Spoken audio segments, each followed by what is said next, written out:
Hey everybody, happy Thursday. Okay, so today we are going to work on our your turn book with this reading log.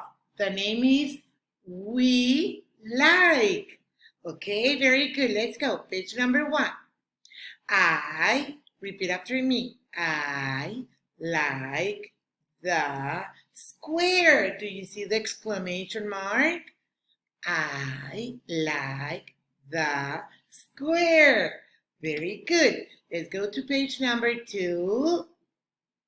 Give me a second. Okay, very good. Okie dokie. Page number 2. I like the triangle. And I can see in the picture a girl with some scissors and a piece of paper. Okay, and she's cutting a triangle. Page number 3.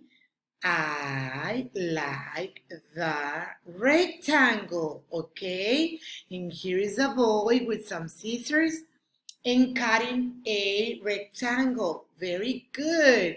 Let's go back to page number 4. And it says, page number 4, we like the shapes. Look at the exclamation, okay, Mark? So I see the boy and the girl, they make from all the shapes that they cut out a house. Look, here is a square, the triangle, and the rectangle, right? Okay, so now you have to color all the pictures. Great job, babies. Bye.